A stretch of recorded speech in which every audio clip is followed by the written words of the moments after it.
जय सिया राम, हरिओम। ये श्रमदान पखवाड़ा चल रहा है, 2 अक्टूबर तक चलेगा, गांधी जयंती तक चलेगा।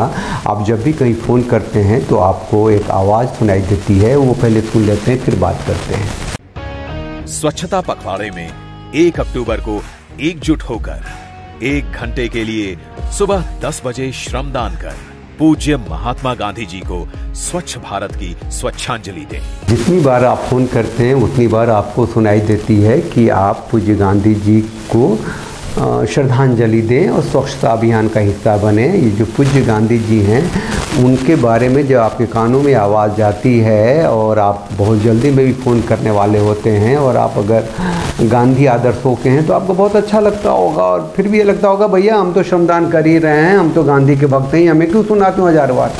अगर नहीं है तो इरिटेट करता होगा, ये पागल आदमी क्या करें। कोरोना के समय में वो आती थी ना, ग्लव्स पहने, हाथ पहने, मास्क लगाएं, अमिताभ की आवाज़ आती तो उसके बहुत लोगों ने शिकायत कर दी थी। ये बहुत टाइम खाता है ये तो। अब वो तो बहुत जरूरी चीज़ थी उस समय की। मैं अभी ये कहने के लिए आया हूँ कि पूज्य गांधी जी को हम क्यों श्रद्धांजलि अर्पित करें, ये जानना बहुत ज़रूरी है। हर एक को जानना बहुत ज़रूरी है। जितने सारे नैरेटिव्स हैं आप सब ने सुनी होगी, आप सब ने पढ़ी होगी, और जो मैं कह रहा हूँ ये भी कोई अछूता नहीं है। बस मैं उसको रिवाइव कर रहा हूँ, दोबारा से बता रहा हूँ कि आप गांधी जी को श्रद्धांजलि, पूज्य गांधी जी को श्रद्धांजलि इसीलिए दीजिए कि पूज्य गांधी जी भारत आए थे, भारत को स्वतंत्र कराने के लिए अंग्रेज़ों के साथ मिलकर, अंग्रेज़ों के हिसाब से। आप पूज्य गांधी जी को इसीलिए श्रद्धांजलि अर्पित कीजिए, इसीलिए उनके नाम पे श्रमदान कीजिए, स्वच्छता अभियान का हिस्सा बनिए, क्योंकि गांधी जी ने स्वामी श्रद्धानंद जी के हत्यारे अब्दुल मियाँ को अपना भाई कहा था और ये कहा था कि उससे गलती हुई, लेकिन गलती भी बहुत बड़ी कर दी थी स्वामी श्रद्धानंद ने।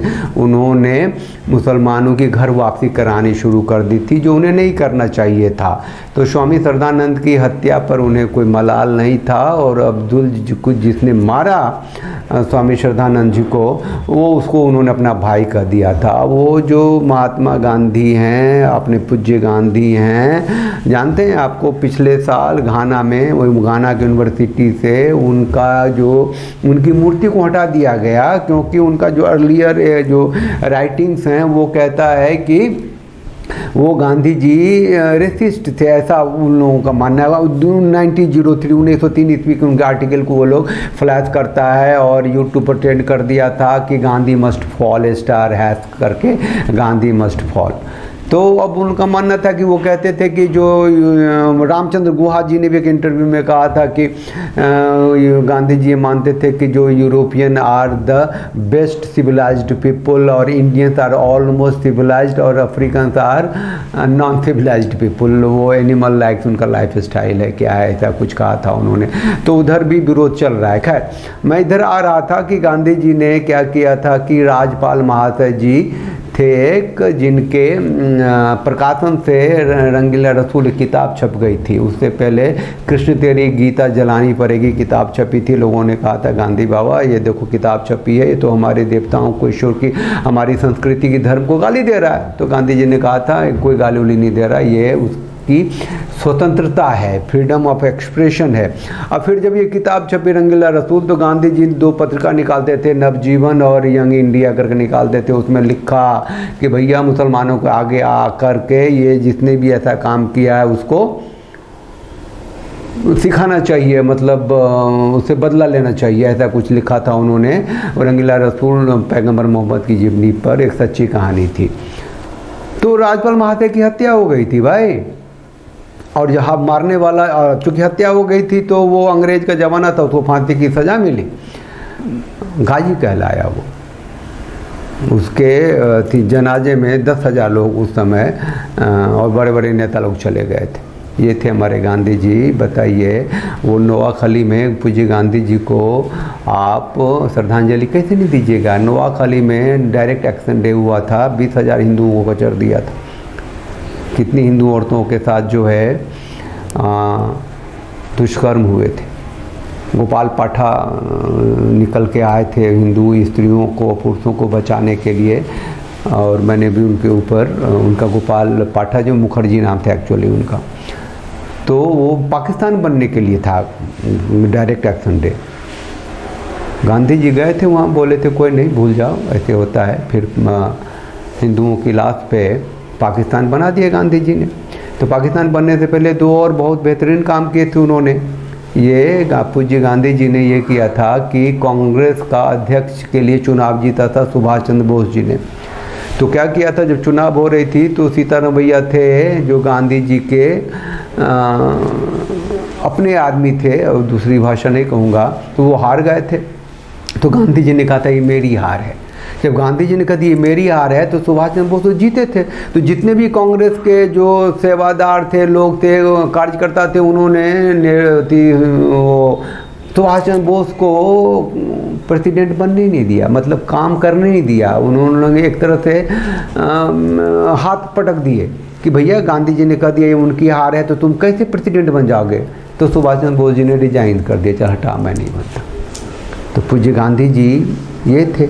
और जब भारत का बंटवारा तय हो गया कि एक पाकिस्तान बनेगा और दूसरा गांधी मियाँ बनाएंगे इसको बड़ा सा धार्मिक धर्मशाला जिसमें कि हिंदू मुस्लिम सिख ईसाई सब रहेंगे, उनका सपना था ऐसा हिंदुस्तान चाहिए।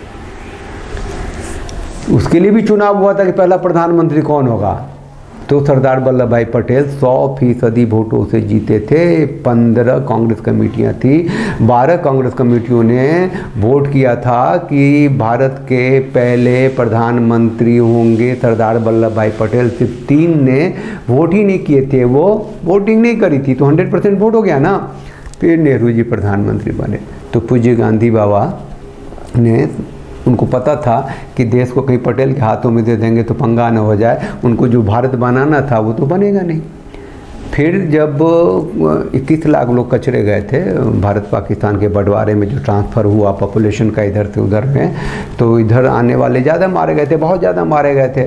और भारत में जो हिंदू आए थे पाकिस्तान से, वो मस्जिदों में उन्होंने शरण ली थी। तो गांधी बाबा ने कहा था चलो निकलो मस्जिद से, जैसे हो मस्जिद में नहीं रह सकते, ये मुसलमानों की प्रॉपर्टी है, तुम लोग यहाँ जो है सो दखल कर लोगे, काबिज हो जाओगे।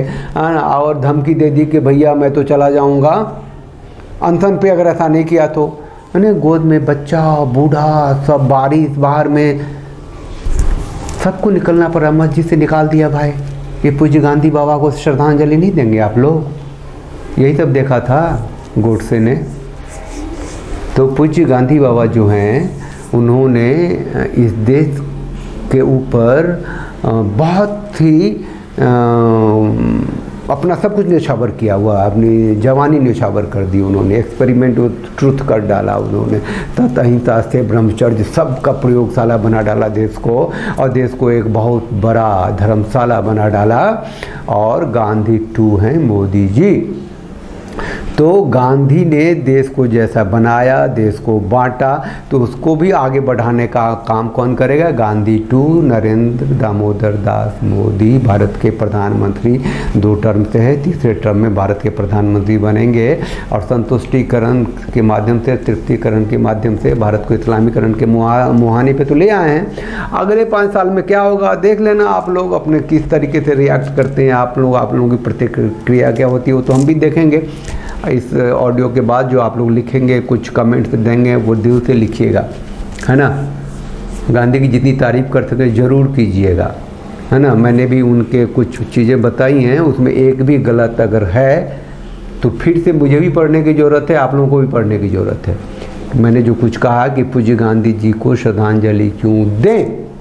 चलिए चैनल को लाइक कीजिए, शेयर कीजिए, सब्सक्राइब कीजिए और उस बेल आइकन को प्रेस कर दीजिए जिससे आपको नोटिफिकेशन मिलता रहेगा।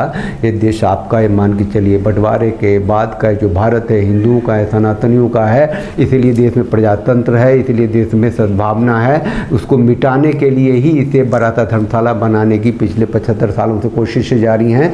अगर हिंदू सनातनी सत्ता की व्यवस्था इस देश में नहीं हुई तो देश पाकिस्तान अफगानिस्तान से भी गया गुजरा होगा, क्योंकि उसकी आबादी कम है, इसकी आबादी 140 करोड़ है, इसकी मिट्टी पलित हो जाएगी। तो उठना है, जागना है और हिंदू संस्कृति सभ्यता कि सत्ता की व्यवस्था हो, इसकी कोशिशें करनी है, संघर्ष करना है।